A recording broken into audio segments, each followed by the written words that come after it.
Hello everyone and welcome to my new video. This is a bit of an old school video. I've not done one of these retro ones for quite some time now. Here I am playing the legendary Axe on the Turbo Grafx 16/PC engine. It's a bit of like a side-scrolling platform adventure type game. I'd like to say with a little bits of early RPG elements thrown in, but not too sure about that. But yeah, it's quite good fun. It's pretty enjoyable. I get quite nostalgic playing these type of games. In some respects, it does remind me of those sorts of side-scrolling adventure type games. A little bit like Rastan Saga in the arcades, but this has obviously got more depth to it. And yeah, it's really enjoyable. The funny thing is, when I recorded the footage for this was about 3 years ago. It's the raw footage for this game has been sat on my hard drive for 3 years on this computer, and I finally decided, you know what, I'm going to make a video of it. Now, I don't know an awful lot about the game itself, simply because I got this game on I just got the cartridge. I actually imported it from the United States. From what I can make out, I'm not sure whether it ever had an official European release. The Turbo Grafx 16 wasn't one of the major consoles in Europe at the time. You know, the NES, Sega Master System, Super Nintendo, Sega Mega Drive, they were around this era. They were the main games consoles. The Turbo Grafx 16 wasn't one of those major consoles at all. So the actual unit itself, the actual Turbo Grafx 16 console that I have, actually the games from the US will work fine on it. I don't think the games from Japan will, because I think there was a size difference, or there was a different number of pins on the actual game card. They didn't use cartridges, it used what they call a hue card. So I think the ones that went into the PC Engine were slightly different and therefore wouldn't work on European or US Turbo Grafx 16s, but the US ones would work in Europe.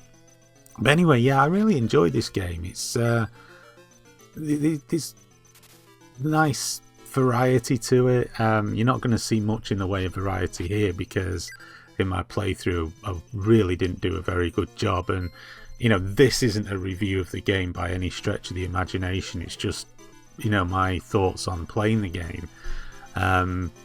But yeah, I guess you're some kind of warrior type of person. I don't know whether what he's wielding at the moment is the legendary axe, or whether you pick up the legendary axe or whatever. Don't know a huge amount about it, but from what I've played of it, it's good fun.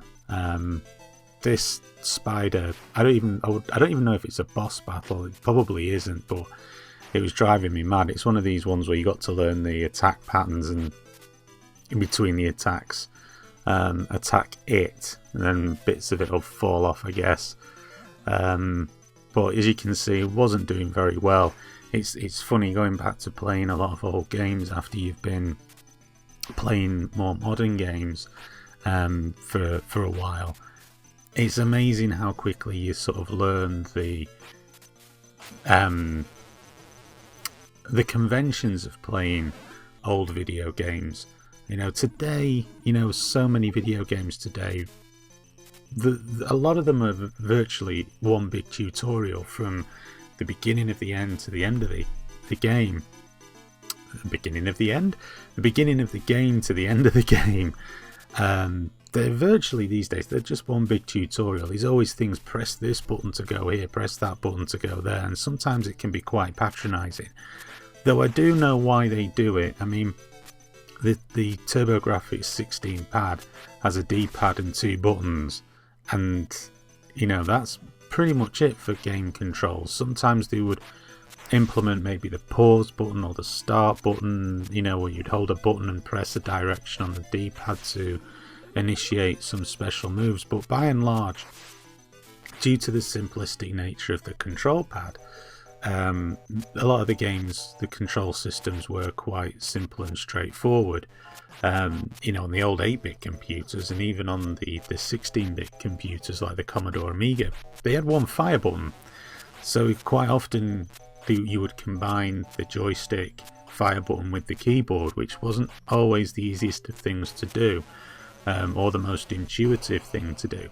But these days, when you've got the modern day controllers, that, you know, you have the D-pad, you got the twin analog sticks which you can click down, so there's 2 buttons there, there's 4 face buttons, and then you've got the left trigger, the right trigger, and the right bumper and left bumper, or the L1, R1, L2, R2 buttons as well on the PS4 DualShock 4 controller. And in addition to that, you've got the options button, you've got the start button on the PS4 pad. You've now got the trackpad, which if you press certain parts of the trackpad, it'll activate certain things. So there is a lot more to try to remember. I mean, certainly when you're playing a game like The Witcher 3, trying to remember the controls becomes an adventure in of itself. But with these older games, they didn't really need that. But, you know, when you don't have the instructions, sometimes you can miss nuances in the gameplay. Like, for example, the flashing bar you can see at the top. It took me a while to figure out that that was like a stamina bar, and that when the bars full, your attacks do more damage than when it's empty. So that's kind of, you know, a little bit of an RPG type element. You know, even today, playing Fallout 4, you have the AP bar, which is essentially your stamina bar and your attack points. And the higher up that is, the better chance you have of inflicting damage. You know, if you're running, the bar depletes while you're running. You know, there is very much that RPG type element to that. And it's interesting to see, you know, a form of that present in a game that's came out in the late 80s. I think it came out in 88 in Japan and 89 in the US. So, you know, it always interests me when you see these old games, how, you know, the DNA of those old games, even though they don't look anything like the ones today, that the DNA of those games is still prevalent. You have an energy bar, you have power-ups.